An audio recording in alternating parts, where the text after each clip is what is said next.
안녕하세요. 나는 변호사다. 김세라 변호사입니다.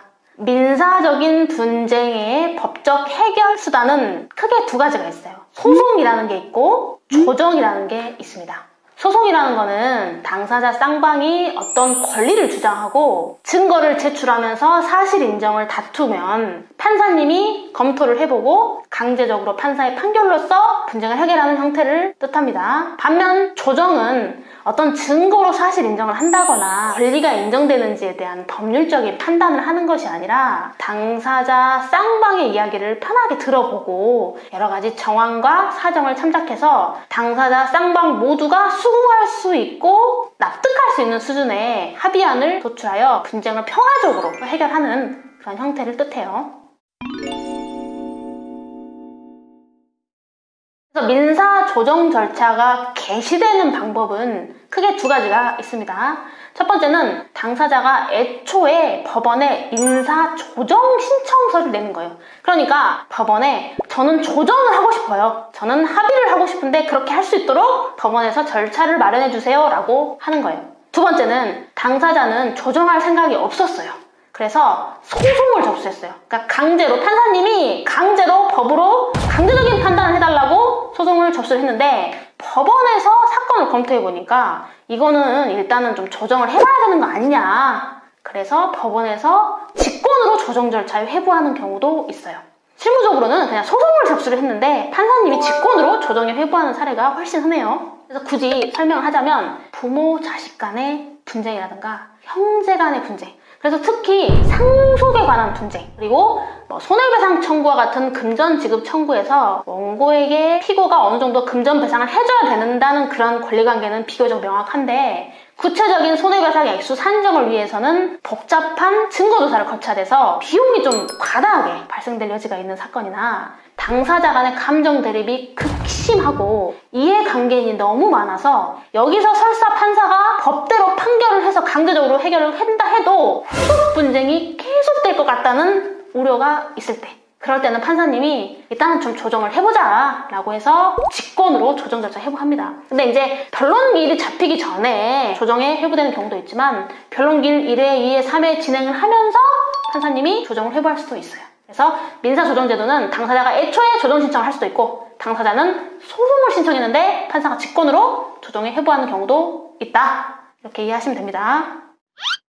법원에서 이제 진행하는 이 조정 절차는 또 유형이 두 가지가 있어요. 조정 전담 판사가 조정위원회에게 조정하도록 하는 조정위원회 조정이 있고 수서법원에서 하는 수서법원 조정이 있어요. 조정 전담 판사에게 배당되는 조정위원회 조정의 경우는 가운데 뭐라고 해서 별도의 사건 번호가 붙고 사건이 조정 전담 재판부로 완전히 재배당이 돼요. 근데 수서법원 조정은 뭐냐면 말 그대로 지금 사건 재판하는 판사 있죠? 그 판사가 자기가 직접 조정하겠다는 거예요. 그래서 그 수서법원 조정은 사건 번호가 뭐 사건이 따로 나오지도 않고 별도로 사건이 재배당되거나 하는 절차가 일어나지 않습니다. 그래서 수서법원 조정을 하면 아무래도 이제 사건을 전담하는 판사가 조정을 직접 지휘하기 때문에 훨씬 조정이 성립될 가능성이 아무래도 높습니다. 현실적으로. 왜냐면 조정위원회 조정은 조정위원님들이 워낙 다 학식도 풍부하시고 또 이제 변호사님이나 법무사님들이 이제 조정위원을 하시는 경우가 많기는 하지만 아무래도 사건에 대한 이해도나 법리에 대한 판단 정도가 좀 떨어져서 그냥 무턱대고 좋게 끝내라. 왜 이렇게 이런 걸로 싸우냐. 서로 좋은 사람들 아니냐. 합의해라. 그냥 이렇게만 얘기를 해서 도저히 이거를 받아들일 수가 없는 그런 상황이 되는 경우가 많거든요. 네, 그래서 요 차이점 이해하셔야 됩니다. 여러분들 이제 조정일 절차 진행과 관련해서 진짜 자주 하는 질문 두 가지 정도만 제가 꼽아봤어요. 첫 번째, 변호사님, 저는 조정을 원하지 않아요. 그런데 법원에 저는 그래서 소송을 접수했는데 왜 갑자기 조정기에 회부됐다는 통지가 오고 조정기일에 나오라고 하는데 이걸 꼭 나가야 되나요? 안 나가면 혹시 괘씸죄가 걸려서 제가 나중에 재판에 불리하게 되지 않나요?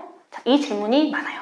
원론적으로는 나가고 싶지 않으면 안 나가도 됩니다. 다만 법원에서 일정 통보를 해온 절차를 알려준 거기 때문에 안 나갈 거면 적어도 내가 안 나간다, 못 나간다라는 내용의 조정 불출석 사유서 정도는 최소 조정기일 1, 2주일 전에는 제출을 하는 게 예의예요.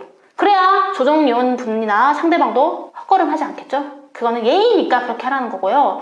출석하지 않는다고 해서 나중에 재판에 불리하게 되거나 괘씸죄가 적용되지 않습니다. 걱정하지 않으셔도 돼요. 다만 이제 아까도 설명드렸지만 수소법원 조정의 경우에는 특히 재판을 진행하는 도중에 변론기일을 2회 내지 3회 걸쳐서 이제 심리가 무르익어 갈 때쯤에 하는 수소법원 조정의 경우에는 웬만하면 응하시는 것이 좋다라고 말씀드리고 싶네요. 그 다음에 두 번째 질문. 제가 뭐 썩 내키진 않지만 법원에서 통지를 했기 때문에 저도 제 일정을 비워가지고 조정기일에 나갔습니다. 나갔는데 조정위원분께서 도대체 사건 내용을 보기는 한 건지 제가 제출한 것도 내용을 이해하지 못하고 있었던 것 같아요. 그런데 저한테 계속 합의해야 된다. 합의를 안 하면 재판을 가면 진다. 당신이 불리하다. 이렇게 얘기하면서 강압적인 느낌을 주는데 이럴 때는 도대체 어떻게 해야 되나요? 자, 이거는 변호사들도 항상 느끼는 문제예요. 그래서 변호사들도 항상 이루는 문제를 제기합니다. 일단 판사님이 조정하는 게 아니라고 했잖아요. 조정위원회 조정은 판사님 조정하는 게 아니에요. 그래서 조정위원 분들이 이제 여러 가지 이제 각계각층의 법원에서 그분들을 이제 위촉을 해서 모셔오지만 법률 전문가가 아닌 경우가 많아서 법에 대해서 잘 모르십니다. 일단 뭐 다 그런 건 아닙니다. 법에 대해서 잘 모르신다거나 내용을 보지 않고 오시는 경우가 있어요. 근데 여러분 해보시면 알겠지만 법원에 소송까지 접수했다는 거는 그만큼 감정이 안 좋다는 거거든요.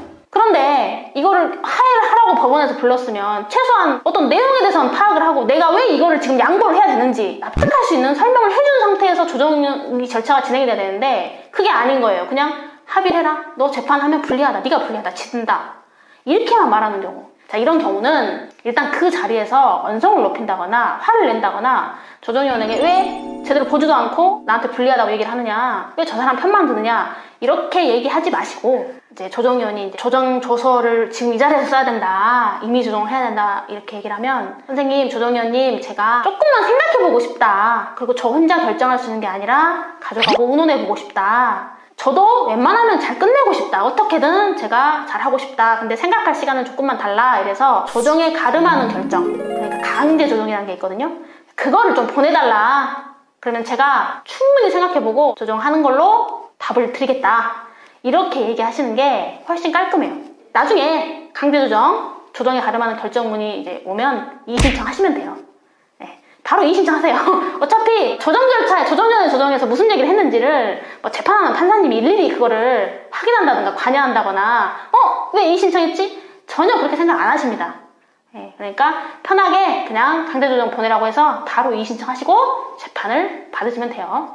이 조정이 마무리되면 두 사람이 그 자리에서 열심히 얘기를 해서 답을 딱 도출했다, 합의안을 도출했다. 그러면 그 자리에서 이제 조정조서 작성합니다. 그렇게 되면 그 자리에서 정말 그 사건이 끝나요. 근데 그게 안 되면 아까도 뭐 한 번 언급했지만 판사가 좀 검토를 해보고 둘이 합의는 뭐 못했지만 오늘 있었던 얘기를 종합해보니까 뭐 이 정도로 한번 얘기해보는 거 나쁘지 않겠다. 그럼 판사님이 그냥 자기 임의대로 생각한 안을 작성을 해가지고 원고 피고 쌍방에게 강제 조정, 정확하게는 조정에 가름하는 결정문을 보내와요. 그럼 그걸 확인해보시고 수긍을 못하겠다. 그러면 2주 이내에 이의 신청서를 접수하시면 됩니다. 그러면 자동으로 변론으로 넘어가요. 따로 뭐 변론으로 넘어가게 해달라는 신청서를 따로 낼 필요는 없습니다. 네, 그래서 이제 이게 민사조정제도의 전반적인 그런 흐름을 설명했는데 솔직히 저 변호사지만 전 조정 별로 안 좋아해요. 그러니까 이게 수서법원 조정이면 모르는데 조정위원회 조정, 특히 이제 이혼이나 이런 사건은 뭐 조정 필수인데 납득을 할 수 없는 그런 이상한 설명을 하면서 조정을 해야 된다, 합의를 해야 된다 이런 부분에서 도저히 저는 당사자는 아니지만 제가 변호사여도 참 당사자한테 조정하라고 말하기 뜨거운 그럴 때가 굉장히 많거든요. 그래서 조정만이 능사는 아닙니다. 필요하다면 조정해야 되겠지만 조정 제도에는 좀 문제가 좀 있고 변호사들이 주장하는 거는 조정을 하려면은 최소한 판사님이 나와야 된다. 그렇지 않습니까? 최소한 판사님이 나와서 얘기를 들어보고 합의하라고 말을 해도 판사님이 설명을 해주면서 합의하라고 해야지. 그렇습니다. 네, 예전부터 이제 이 주제를 촬영을 하려고 생각을 했었는데 다른 것도 하기 바쁘다 보니까 좀 밀렸네요. 여러분들에게 많은 도움이 되시길 바랍니다. 오늘도 이렇게 시청해주셔서 감사합니다. 구독과 좋아요 꼭 눌러주세요.